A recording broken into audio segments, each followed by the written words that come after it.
Ky emision mundësohet nga ISP Broadcast.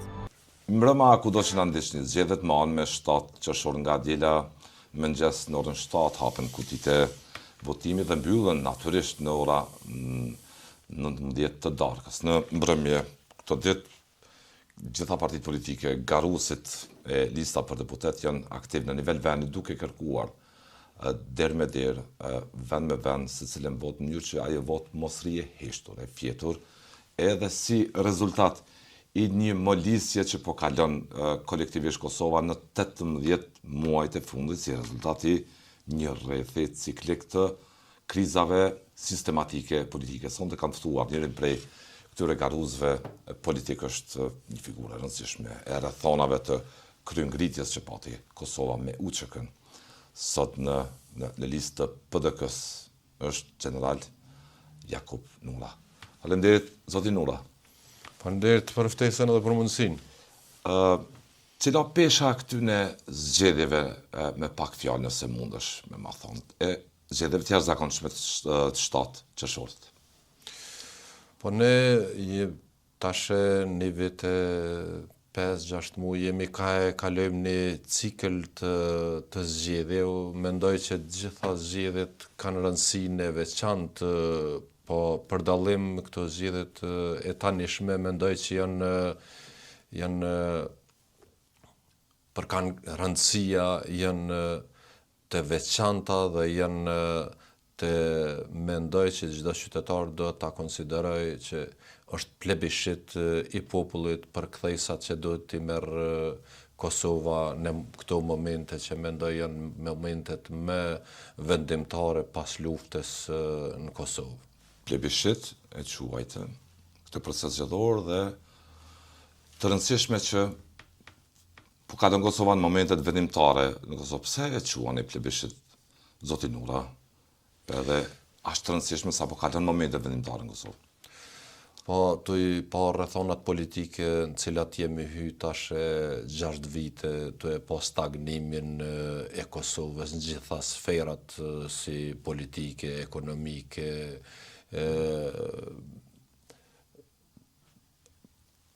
edhe momentet të cilat jemi ka i kalojmë me miqtë tanë një ftohje e raporte tona, mendoj të skajshme, e vlerësoj që është momenti me vendimtar dhe me i duhurit që populli jonë të zgjohet dhe të reagoj përmes votës së saj ndryshimin dhe ecjen e Kosovës në një rrugë të cilën besoj ka disa vite që e kemi humbur. Disa vite, teksa po vije këtu në studio, zoti Nura, si mund ta përshkruash sot Kosovën teksa po vije këtu? Infrastrukturën rrugore, ekonominë e saj, brengat që kanë njerëz nga ato takime që po vinë, nëse kanë brenga njerëz. Që për nga infrastruktura, për nga pamja e jashtme e ndërtimeve dhe e prosperimit të Kosovës, unë mendoj dhe kam thënë edhe mes qytetarëve që Kosova nuk dallon prej qyteteve dhe vendbanimeve evropiane. Po këto kanë ndodhur në një periudhë, them, pas luftës, cila është mendoj një ecje dhe një zhvillim i hovshëm i Kosovës, cilën nuk e kemi thënë vetëm ne, po e kanë thënë gjithë miqtë dhe ata që ju ka rarë rol me vizitu Kosovën e kanë pa ndryshimin i cili është bon.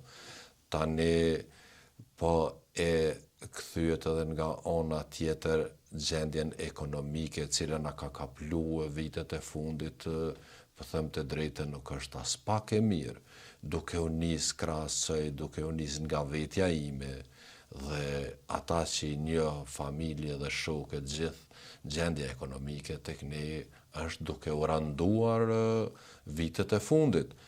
Pagat e ulta, çmimet e larta, një devalvim, them të drejtën, i pa pritshëm nga ana jonë dhe nga populli i Kosovës. Një situatë e rëndë, po vje duke përfasu atë zonë që kanë shqetësues njerëz dhe një raport ndërkombëtar tha se Kosova është vendi i dytë në Evropë më i varfër. E ndjeni këtë varfëri në terren teksa po takoni këtë ditë edhe njerëz. Unë thash që nisna nga vetja ime dhe pastaj duke biseduar me qytetarët, pasi që vërtet ne kemi kontakte jashtëzakonisht shpeshta edhe shkaku i zgjedhjeve, po edhe shkaku që e ndijmë një obligim që të bashkëbisedojmë dhe të jemi pranë njerëzve të cilët e vuajnë mbi kurrizin e tyre këtë stagnim ekonomik i cili mund të them viteve të fundit është jashtëzakonisht i theksuar dhe i qartë.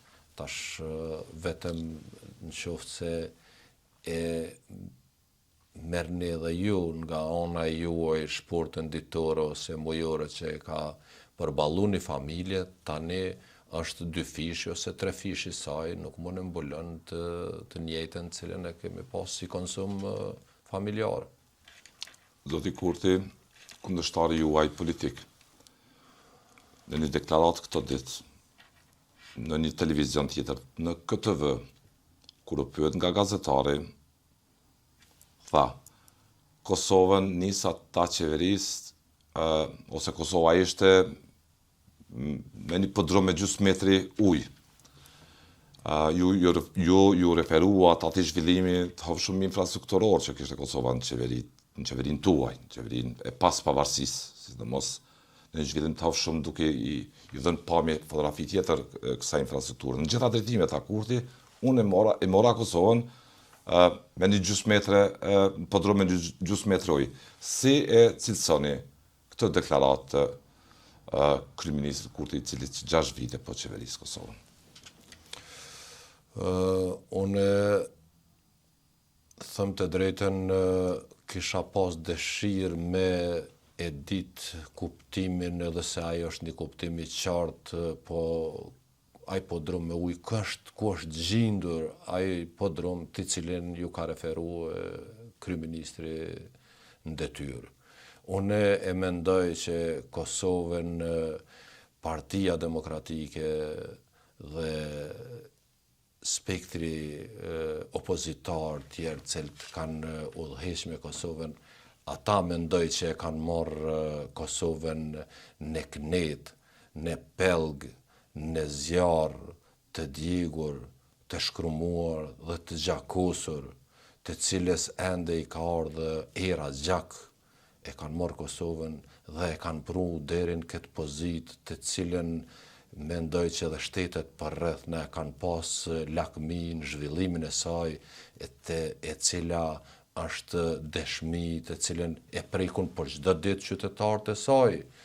Janë gjitha ajo ndërtim që është bërë, me gjitha ato shkolla, me gjitha ato qerdhe, me gjitha ato rrugë autobane, me gjithë këtë ndërtim të cilën asnjë vend në botë nuk besoj që ka përparuar dhe është zhvillu pas luftës më tepër edhe më shpejt se Kosova. Unë mendoj që është një referim i padrejt, i pakjartë dhe i pakuptimt ai të cilin e ka thënë kryeministri në detyrë. Të trazon, zoti Nura, kur ndëgjon një deklaratë të tillë, me qenë se vetë ka qenë jo vetëm dëshmitar, kontributor direkt i po asaj kryengritje për diri, i gjitha zhvillimeve që më pastaj quan bashkëpunim me komunitetin ndërkombëtar, deri te vendimi historik që Kosova të bëhet shtet me 17 shkurt 2008. Dhe kur e ke këtë prejardhje, këtë memorie, këtij kontributi direkt, po them edhe personalisht, që flet për një politikan sot vitin 2026, jemi vitin 2026, dhe një kryeminist në detyrë, në përpjekje që të rietablohet, të rivendos përsëri në pushtet përmes zgjedhjeve të 7 qershorit, të thotë, e gjeta Kosovën podrum me gjysmë metre ujë. Të duket e përgjithshme kjo deklaratë? Thash edhe më parë që është jashtëzakonisht shqetësuese deklarata e tij. Është vërtet ignorim i memorjes tonë, është një fyrje e gjithë popullit ton, i cili me shumë mund, me shumë sakrifica, e ndërtoi këtë Kosovë. E të thuhet një gjë e tillë është një mohim i vetës, i kontributit qytetarëve të Kosovës, cilët kanë kontribuar dhe kanë pru këtë shtet deri në këtë gjendje. Është vërtet është e pakuptimt dhe unë e kuptoj që referimin i cili i bëhet, të cilës i referohet ai, i dedikohet gjeneratës së re, pasi që ajo gjeneratë nuk i man mend vujtjet cilat dhe peripecit që i ka kalu ky popull. Nuk e man mend Kosova ku ishte para 20 vitesh. Kështu që ato let mund të shiten të një pjesë e qytetarëve, po mendoj që çdo njeri ka obligim ne si prindër t'ju tregojmë fëmijëve tanë, brezit që po vjen pas t'ju tregojmë ku ishte Kosova dhe të përpiqemi t'i bëjmë krenar me të arriturat tona, jo t'i demotivojmë për ecjet përpara dhe për atë mundësitë cilat ja u kemi dhënë gjeneratës të ardhme për ecur përpara dhe për ndërtuar jetën në këtë Kosovë të vujtur dhe të bukur tani. Kosova ka këtë opcion politik, që të mendoj se si do të lindë të qërshori, për një Kosovë stabile, normale, që ka raportet mira me komunitetin ndërkombëtar, me Bashkimin Evropian dhe me Shtetet Bashkuara të Amerikës. Mos çoj lajme se ka krizë, kështu tha dhe një musafir i rëndësishëm, dje që pati Kosova, presidentin e Këshillit Evropian. Punët tuaja, thaj, nuk mund t'u kryejmë ne. Ju duhet punoni fort për një Kosovë të qëndrueshme, me institucionet të forta. Jeni ju ata që do të jepni këtë opcion politik Kosovës së 8 qershorit të tutje? Unë thëmë të drejtën ndjej një keqardhje që nuk i është dhënë mundësia Partisë Demokratike dhe kryeministrit në ardhje, cilin besoj që do ta ketë detyrën e kryeministrit Bedri Hamza, besoj dhe më vjen keq edhe një herë them që nuk ju ka dhënë mundësia në shkurt të vitit 2025 që ai ta merr këtë vend, ta qeverisë dhe ta çojë drejt zhvillimit dhe ofrimit me institucionet ndërkombëtare dhe integrimet që na presin. Unë jem vërtet i shqetësuar për gjendjen e tanishme. Para 2 ditë lexova edhe një deklaratë të analistit të sigurisë Daniel Server, i cili e paraqiti veriun si të cënueshëm nga Serbia dhe them të drejtën jem i brengosur jashtëzakonisht shumë për arsye se ata djem të cilët janë në veri, janë të keq trajtuar, janë të keq ushqyer, janë të pa kushte.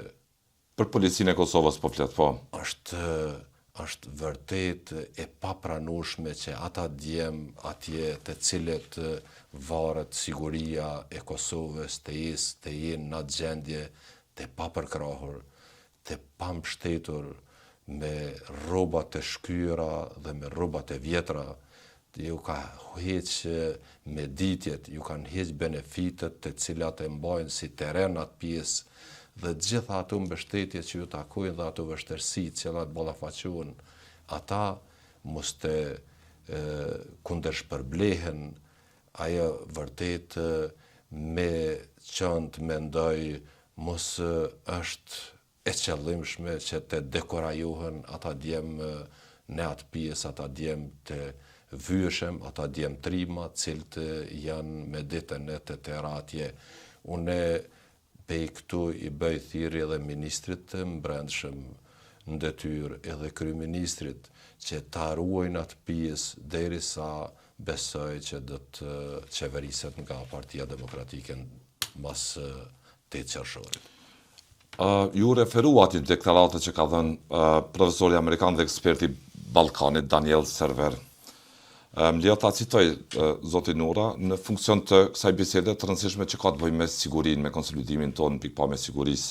Do doja të shikoja, ka thënë ai, me shumë trupa amerikane në Kosovë dhe të qëndronin, por s'do të habitesha edhe nëse do të kishte ndonjë tërheqje. Duhet të mësoheni të jetoni me këtë fakt, ka thënë ai. Ndoshta mund ta dini që Shqipëria, duke qenë antar i NATO-s, mund vërë me shumë trupa në Kosovë dhe të ruaj fqinin e vet. E rëndësishme për Kosovën është antarësimi në NATO dhe BE. Antarësimi në NATO do zgjidhte shumë probleme. Serbia po përmbush objektivat e botës së saj serbe dhe askush nuk po pret që kosovarët e lëvizin dhe njerëzit këtë duhet ta kuptojnë që bota po vazhdon të ecë, duke që ne me gjithë këto kriza të brendshme e kemi reduktu shikimin që bota sillet rreth nesh. General Nura, ju jeni general me gradë ushtarake dhe të shqetëson kjo arkitekturë e sigurisë, kjo gjendje politike dhe kjo klimë çfarë e ka Kosova, e ushqen një kërcënim të sigurisë? Unë jam thoja me tepër se 20 vite me karrierë ushtarake, them të drejtën, unë jam i shqetësuar, edhe në rekrutimin e të rive deri në armatosjen e trupave tona ose të forcës së sigurisë e Kosovës. Jam i shqetësuar se ne nuk i përmbushim ato nevoja të cilat do duhej që Kosova të ishte dhe të pregaditej për nevojat e mbrojtjes së vendit tonë. Është një fatbarësi të cilën mund ta them e gëzojmë momentalisht, por siç e ka thënë edhe analisti i sigurisë, këto nuk janë kurrë të përhershme. Ne gjithherë duhet të bazohemi tek vetja jonë dhe tek trupat të cilët mendoj që duhet të përkushtohemi me tepër në kushtet dhe në nevojat të cilat i kanë edhe si trup, po edhe të furnizuar dhe të pajisur me pajisjet e nevojshme për rrethonat e kohës tani. Ky raporti sotëm i Kosovës me SHBA-t, zoti Nura, aktualisht nuk është në ditët më të mira, po thënë më zbuti. Kosova ndodhet në një proces pezulluar, dialogut planifikuar, strategjik me SHBA. Një mirëmbajtje e këtij raporti të tensione me SHBA-t, a mund ta ushqej Serbinë, Rusinë e kudo tjetër që ta minoj paqen tonë, siç bëri në fakt në shtatorin e vitit 2023 duke bërë agresion ndaj Kosovës nëpërmjet sulmit terrorist. Sa është më rëndësishme që politika të ketë vëmendjen e plotë, të mos jetojë në një klimë të paqartë politike. Unë them të drejtën, mu të thash edhe më parë që më shqetëson kjo vetë kënaqësia jonë të cilën mendojmë se e dominojmë ose e kemi në kontroll një vend të cilën mendoj që do duhet të ishte në kontroll, po prap pa aleatët dhe miqtan të cilët kemi bën një rrugtim përbashkë deri me tani, do ishte e pamundur që ne momentalisht në kushtet dhe në rrethonat politike të cilat jemi duke e ushqyer një klimë jo të favorshme ose jo miqësore me shtetet aleate dhe shtetet mike të cilat janë për të na ndihmuar dhe për të ecur me përpara edhe sa i përket trajnime dhe pajisje të tyre. Vërtet unë jam i shqetësuar Tej mose. Nga një mësymje e Serbisë, nga një situatë ku ne po merrem me vetveten këtu thu? Unë të them të drejtën nuk dua të përçoj frikë të qytetarët e Kosovës, po unë preventiva është gjithherë ajo e cila do i parandalon të gjërat. Ne si Kosovë duhet të pregaditemi, ne si Kosovë duhet të pajisemi, ne si Kosovë duhet të unifikohem dhe si spektër politik, për arsye se ballafaqimet ose preventiva, si që thashë edhe më parë, do ishte më e mira para të gjitha skenave tjera. Raporti me aleatet është i rëndësishëm.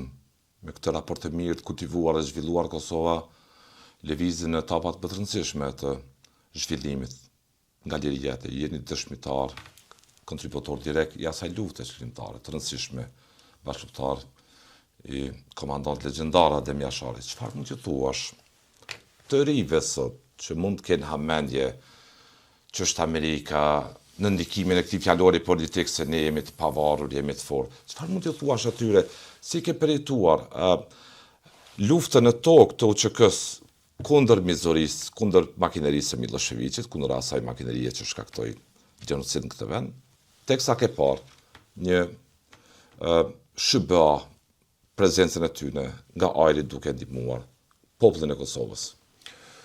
Shqyqa, unë gjithherë them që popujt dhe shtetet kanë interesa, nuk në rastet rralla krijohen miq dhe alianca.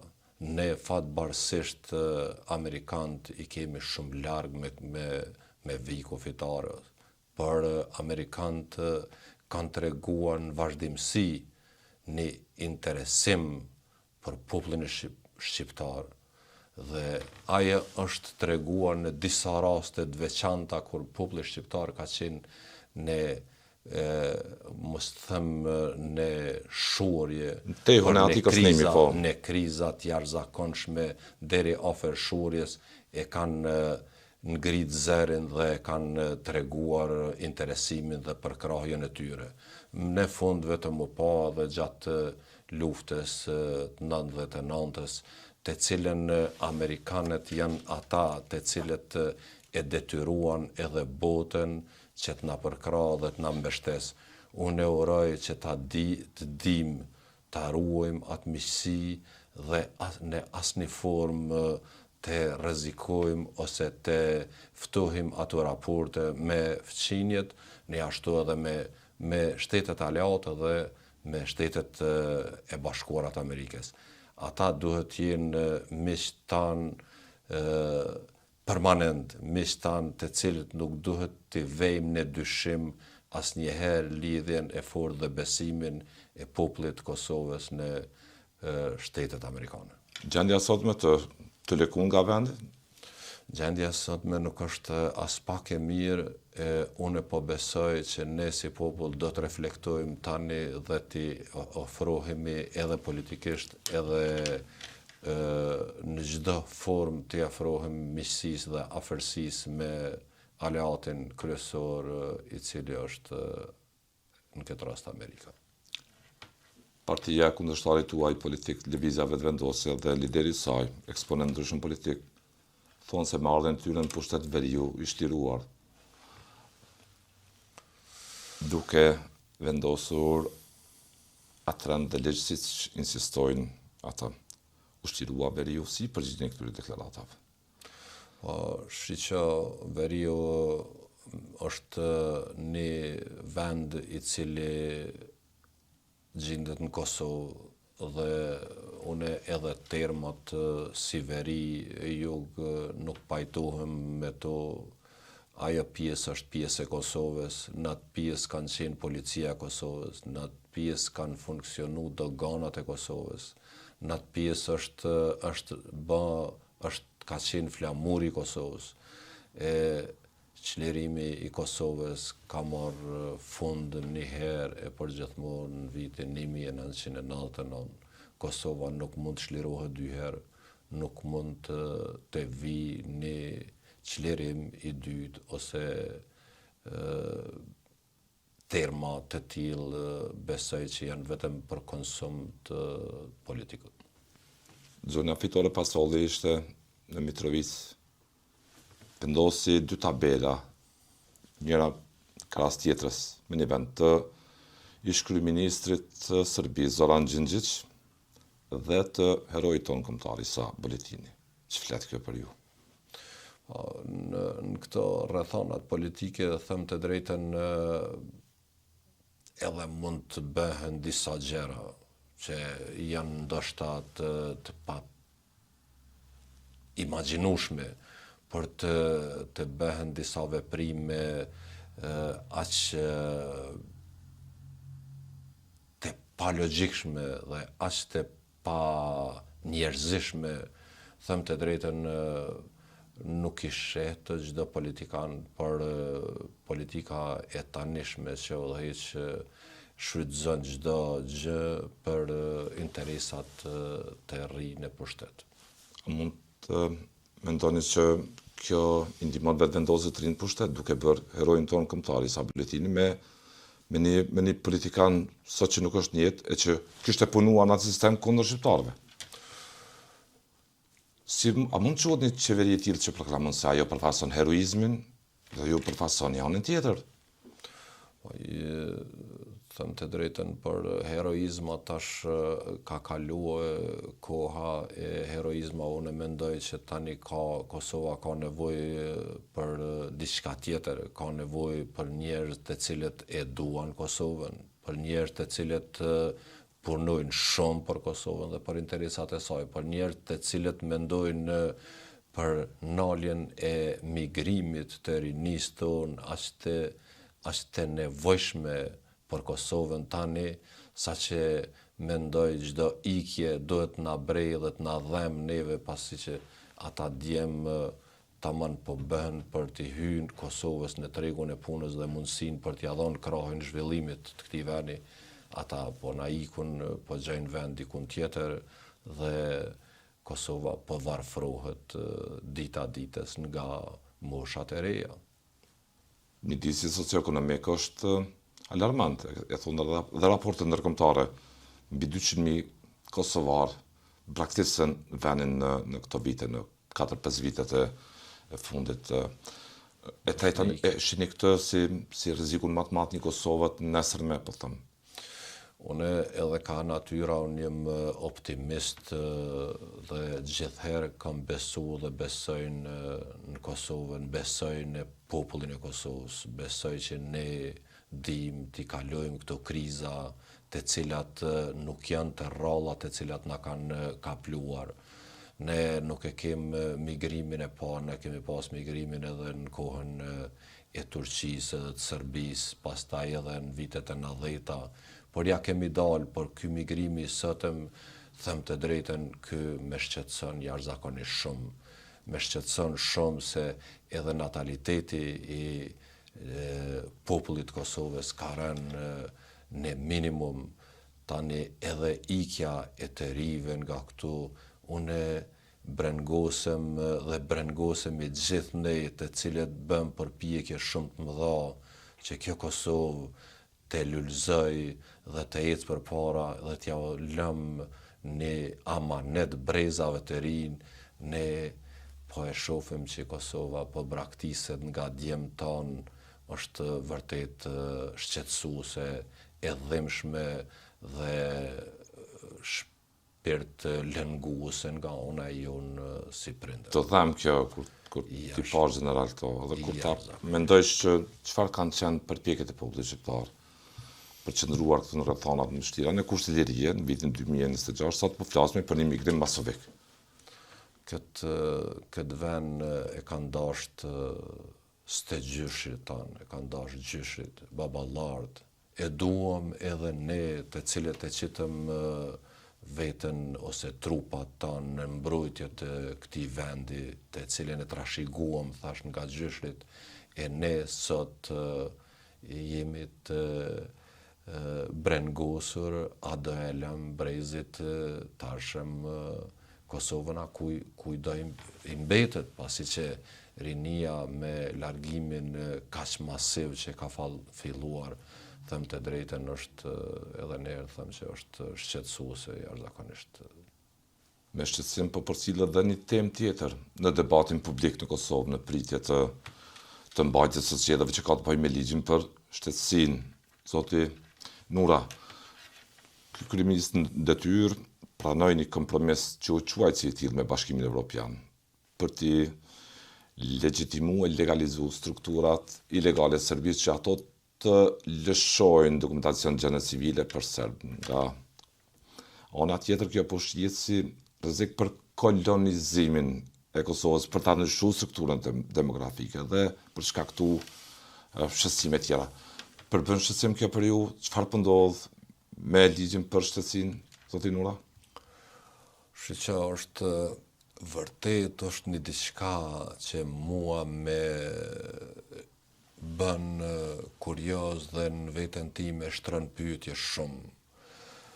Të marrësh pushtetin në Kosovë me flamurin kombëtar dhe me pretendimet për bashkimin kombëtar, ti bësh gjithë ato premtime që populli shqiptar do të shkojë drejt bashkimit në një shtet dhe t'i kthehesh ligjeve të tilla të cilat mendoj që edhe viteve të 90-at të ndodhnin, ne si popull do duhet të reagonim. Jo tani në këto vite të cilat e dim edhe vetë kolonizimi i Kosovës ka ndodhur gjithherë me dhunë, ka ndodhur me forcë, ka ndodhur duke ju aneksu pronat qytetarëve dhe njerëzve të saj, e tani t'ju jepet mundësia e serbëve të cilët nuk kanë jetuar me dekada ose me 100 vjeçar, nuk kanë jetuar këtu, t'ju jepet mundësia që fëmijët e tyre ta kenë shtetësinë e Kosovës. Kjo është vërtet një pyetje e madhe e cila u bëhet mu dhe gjithë neve si popull këtu në Kosovë, ç'është ka ndodhur këtu. Dhe çfarë po ju thu, zoti Nura? Nuk e... Nga jo natyrisht që ju një figurë e njohur e luftës, edhe lirisë natyrisht, po ke përgjigje çfarë ti thuash? Them të drejtën, e vetmja përgjigje është marrja me vot të popullit, marrja e pushtetit nga Partia Demokratike dhe anulimi aty në ligjeve të cilat janë diskriminuese, janë të papranueshme, janë të palogjikshme, të cilat janë merr nga partia tani në pushtet. Ju po kërkoni mbështetje qytetarë nëpërmes një procesi të tillë demokratik që është vota, në mënyrë që të stopohet ky proces i dëmshëm. Kjo unë besoj që populli jonë është i vetëdijshëm dhe e ka provuar tani me që 6 vite që kjo qeveri nuk din, nuk don dhe nuk mundet me qu proceset me tutje. Unë e mendoj dhe kam thënë edhe shpesh në për neja dhe në për debate që edhe njeriu hargjohet një ditë. Po nuk e kam mendu që një parti politike që 6 vite të hargjohet aq shumë edhe të mos më i bëj asgjë të mirë për këtë popull dhe për këtë shtet. Kështu që t'ju jepet mundësia atyre që din, dojnë dhe munden ta bëjnë dhe ta çojnë këtë shtet përpara. Dhe çfarë tregon gjendja në terren e PDK-s, kudo që jeni në takime? Ka klim entuziaste, unike, po e ushqeni atë pritje, ose po e mirëmbani, po e zhvilloni atë pritje për fitore në çfarë mënyre, zoti Nura? Unë jam... Çka tregon një krahasim pak me shkurtin e vitit kaluar, me dhjetorin, me herët, si është gjendja në terren? Unë të them shumë seriozisht dhe shumë sinqerisht që gjendja në terren është shumë e ndryshueshme me shkurtin e 2025-s. Është Partia Demokratike është në një favor të jashtëzakonshëm. Na hasim për çdo ditë njerëz të cilët e kanë dhënë votën pa u menduar mirë me slogane, me propagandë, por tani ju kanë kthye Partisë Demokratike, ju kanë kthye ku vërtet besojnë që ata njerëz, aja parti është e vetmja që din ta udhëheqë këtë vend për smari dhe të çoj proceset përpara. Kjo ju ka përfshirë dhe juve në proces. Nga cilat shqetësime, nga cilat, nëse mund ta them, nga cili merak po qëndron sot në garën për deputet të PDK-s, zoti Nura? Ma thjeshtëso edhe një herë. Nga cili hall, nga cili shqetësim po qëndron sot, nga cili qëllim po qëndron sot në garën për deputet të PDK-s? Them të drejtën, unë si profesion thash... Je ushtarak, po. Jam ushtarak dhe mua me brengos spari çështja e sigurisë së një vendi. Po çështja e sigurisë së vendit varet nga shumë faktorë. Siguria e një vendit varet se sa janë ata qytetarët atij vendit të kënaqur me jetën që e bajnë në atë vend. Se sa janë të motivuar të jetojnë ato dhe të mbrojnë atë vend. Çështja e sigurisë lidhet me shumë hallka të cilat mendoj që viteve të fundit janë shkërmoq ose janë largun mes njëra tjetrës. Kështu që mendoj që siguria lidhet direkt edhe me gjendjen ekonomike të qytetarëve të cilët e bëjnë jetën në atë vend, dhe ne duhet bëjmë përpjekjet maksimale që gjendjen ekonomike këtij vendi, këtij populli t'ja kthejmë dhe t'ja bëjmë me të lehtë jetën këtu, t'i kthejmë shkollimit të gjeneratave të cilat vërtet unë shpesh herë edhe nëpër debate mendoj që shkollimi është një degradim të cilin ka ndodhur në Kosovë dhe besoj që duhet merret Ministria e Arsimit, duhet merret dhe t'ju tregoj gjeneratave që vinë që kemi ardhur si Kosovë mas pari të njihen me historinë e tyre, e cila ka qenë sa krenare, po aq qëllimshme, dhe përmes këtyre mendoj që gjeneratat e reja duhet t'i bëjmë që ta duan këtë vend dhe të shihet që është bërë mal me sakrifica dhe lumej gjako janë derdhur për këtë Kosovë të cilën sot e shkelim edhe jetojmë të. Kundërshtari juaj, nga syri juaj Zvicrës, tha nuk mund t'jesh edhe çlirimtar, edhe zullumçar, edhe patriot, edhe hajn. Si përgjigjeni, zoti Nura, këtyre deklaratave, kësaj gjuhë politike që po prodhon urrëtie, ndarje e përçarje? Unë them të drejtën, këtë të parën mund ta marr si mirëqenë nëse ka dedikue zullumçar kundër pushtuesit, se ne nuk kemi nejt duar kryq para pushtuesit. Por nëse ka thënë kontest tjetër edhe çlirimtar, edhe zullumçar, atëherë duhet ta vej në sprova të. Unë nuk e di një çlirimtar i cili ka mujt të jetë edhe zullumçar dikun. Kështu që ato fraza mendoj që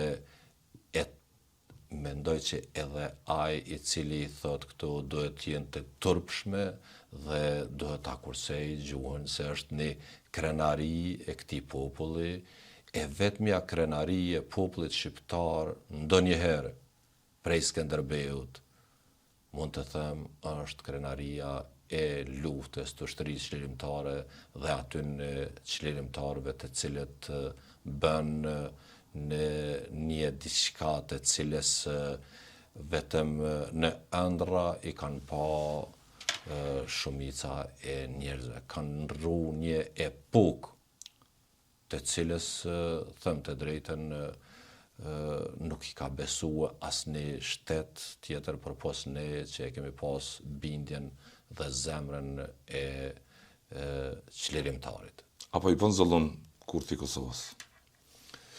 Po tash kur ta llogaritsh me propagandën dhe me fushatat e tilla, ky vërtet mund të quhet zullum, pasi që është duke e marrë një popull të tërë me fjalamani dhe pa e bërë asnjë punë që do duhej të bëhej. Premtimet kanë qenë të mahnitshme, të llahtarshme, por realisht premtimet deri të e bëra, ata të Shqipërisë kanë një fjalë, po nga e thera në të bërë është në mes një mali tërë.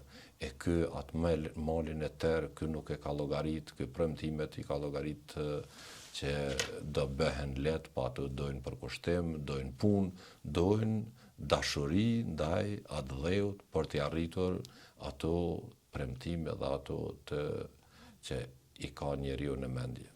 Në rrjetet sociale, zoti Nura, dhe kudo tjetër, dhe në studio televizive, kudo, me lehtësi njerëz përdorin gjuhën edhe për të shkaktuar atë bilans, ajo gjuhë, urrëtin. Sa ju brengos për masa e kësaj urrëtie në shoqërinë tonë? Po, shiqa... Sa është brengosë për ju? A jeni në terren në general? Po, shiqa është jashtëzakonisht brengosë për arsye se unë si individ e kam menduar që këtë polarizim e kemi kaluar në vitet 2010. Beso që kam menduar që Kosova kur nuk do të kthehet në këtë polarizim politik kaq të ashpër në vitin 2026. Është për të habitur një popull aq fisnik të kthehet në një propagandë kundër njëri tjetrit. Në këtë formë nuk e kam menduar asnjëherë që do të vim prapë të ballafaqohem me ato fushatat e ashpra ose tegra ose linçuese ndaj njëri tjetrit dhe të pabazuara. Sidomos ndaj jush, zoti Nura, ndaj atyre njerëzve që kanë përjardhje të asaj kryengritje të rëndësishme emblematike të UÇK-s. Domethënë, quhen njerëz bashkëpunëtor të Serbisë, bashkëpunëtor të Radojčićit, lloj akuza të tjera, duket që bashkëpunëtorët tuaj dhe çdo njeri racional në Kosovë e lekun nga vendi, zoti Lushtaku.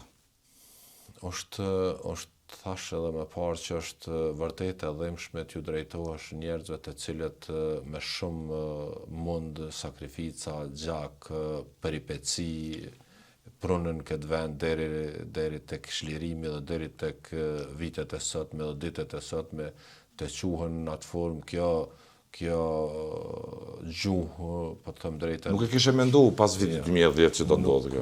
Nuk e kisha menduar dhe nuk e kisha prit që do të bëhej nga politikan, nga njerë të cilët marrin pozita të rëndësishme. Unë nuk muja ndryshoj mendimin personal askujt, po të thuhet në botërisht dhe të thuhet nga një gojë e një njeriu i cili është me pozitë dhe të thuhet mediatikisht, publikisht këto fjalë, këtë gjuhë, nuk e kisha pritë dhe nuk dhe me habit jashtëzakonisht shumë ku merret ajo forcë që të thuhen këto gjëra. E ke përditën ti ku merret ajo forcë? Ku e marrin atë forcë? Unë them të drejtën, nuk dua të potencoj atë fjalë se ato fjali, them të drejtën, i kemi prit vetëm nga dikush që ka qenë si çizme pushtuese këtu. Për çka ka nevojë domosdoshmërisht, për çka ka nevojë të madhe kjo, në fund jemi zoti Nura, për çka ka nevojë Kosova e që ju, nevojë të madhe Kosova që ju do të jepni zgjidhje me kandidatin tuaj për kryeministër? Ne kandidatin për kryeministër e kemi një njeri i cili është jashtëzakonisht me përvojë të gjatë në ekonomi, e cila mendoj momentalisht Kosovës, thash edhe më parë që ekonomia duhet të stabilizohet këtij vendi. Duhet të stabilizohet gjendja ekonomike çdo familje. Mendoj që çdo familje duhet ta ndiejë dorën e shtetit, jo vetëm në kohën kur është fushat apo ligjerisht duhet të merret një tretman i familjeve dhe i shoqërisë tonë që kanë bën aq shumë siç janë veteranë dhe invalid dhe ata të cilët nuk janë të prekur në asnjë formë nga këto benefitet i cilat i krijon pa ligj, pa të drejtë, pa asnjë justifikim për pos mund të them arsye blerje e votës në forma të ndryshme. Po ndjen të lënduar veteranët, bashkëtarët tuaj nga kjo situatë, çfarë thonë? Të them të Kur t'i ndahun 100 milion euro për kategori tjera, po jo për veteranët? Them të drejtën, unë i gëzoh nga çdo benefiti i cili vjen drejtim të qytetarëve të cilët kanë nevojë. Po këtu nuk duhet të bëhen një herë e një vit.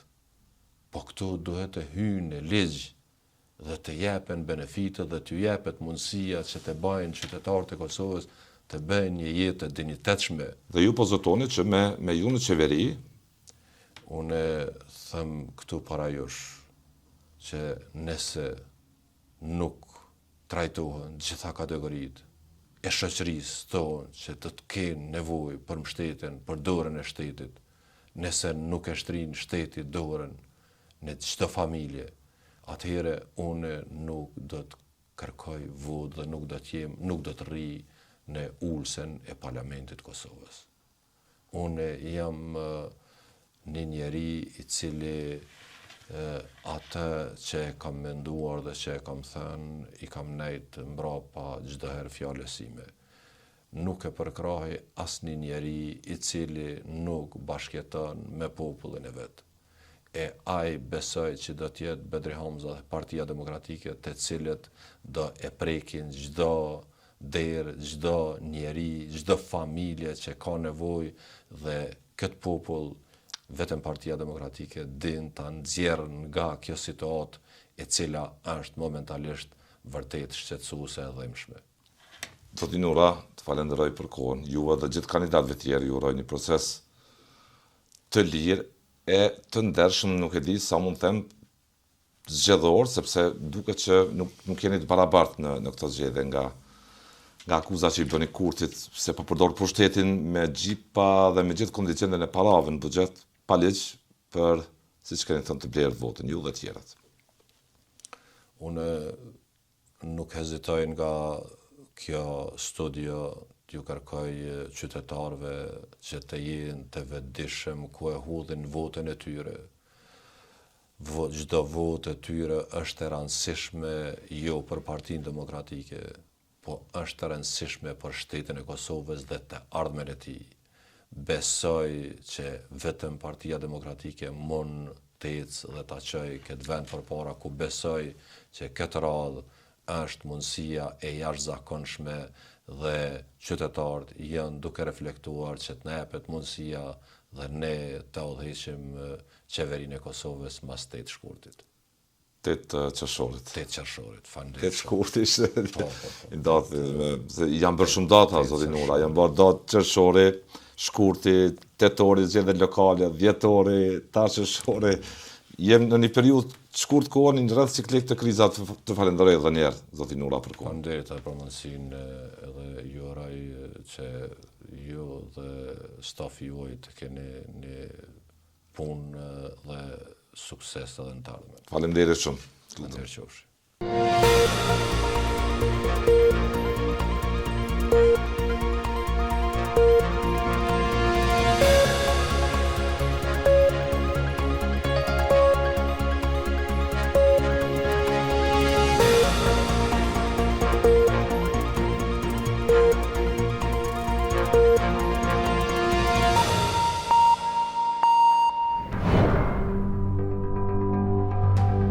Ky emision mundësohet nga ISP Broadcast.